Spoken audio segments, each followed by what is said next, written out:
10th எக்கனாமிக்ஸில் ஒரு முக்கியமான concept பார்க்க போகிறோம். என்ன அப்படின்னா, தேசிய உணவு பாதுகாப்பு சட்டம்.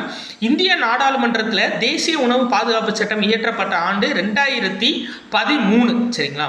இப்போது இந்த 2013 இந்த சட்டம் இயற்றப்பட்டது மூலியமா 50% நகர்ப்புற குடும்பங்களையும் 75% கிராமப்புற குடும்பங்களையும் உள்ளடக்கியதா இந்த தேசிய உணவு பாதுகாப்பு சட்டம் இருக்கும். அப்போ இது கட்டாயம் கேட்பாங்க. சரிங்களா? நகர்ப்புற சதவீதம் 50% குடும்பத்தையும், கிராமப்புற சதவீதம் 75% குடும்பத்தையும் உள்ளடக்கியது தான் தேசிய உணவு பாதுகாப்பு சட்டம் 2013 இந்திய நாடாளுமன்றத்தில் இயற்றப்பட்டிருக்கும்.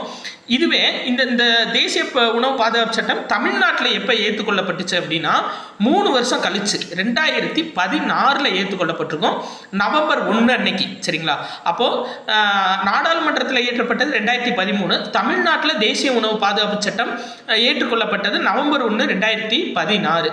ஆக்சுவலாக இந்த சட்டம் படி என்ன அப்படின்னா, தேசிய உணவு பாதுகாப்பு சட்டம் படி தமிழ்நாடு உலகளாவிய பொது வழங்கல் முறையை இதுக்கு முன்னாடி பின்பற்றியிருப்பாங்க. இந்த சட்டத்தை ஏற்றுக்கிட்டது மூலியமா இலக்கு பொது வழங்கல் முறைக்கு மாறி இருப்பாங்க. அப்போ உலகளாவிய பொது வழங்கல், இலக்கு பொது வழங்கல், இது ரெண்டுக்கும் என்ன வித்தியாசம் அப்படின்னா, உலகளாவிய பொது வழங்கல்னா, ஃபார் எக்ஸாம்பிள் ஒரு ரேஷன் கார்டு இருக்குன்னு வச்சுக்கோங்களேன்.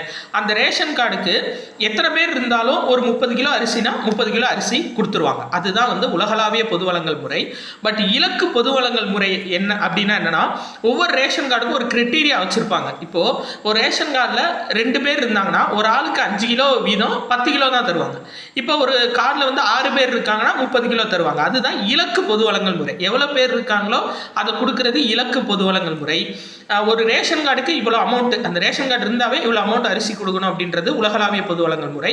2016 இந்த தேசிய உணவு பாதுகாப்பு சட்டத்துக்கு அப்புறம் இந்த உலகளாவிய பொது வழங்கல் முறையை தமிழ்நாடு கைவிட்டுட்டு இலக்கு பொது வழங்கல் முறையை ஏற்றுக்கிறோம். இந்த இன்ஃபர்மேஷன் எதில் இருக்கும் அப்படின்னா, 10th சோசியல் புக்கில் எக்கனாமிக்ஸில் 3வது லெசன் உணவு பாதுகாப்பு மற்றும் ஊட்டச்சத்து அப்படின்ற லெசனில் இருக்குது. நன்றி.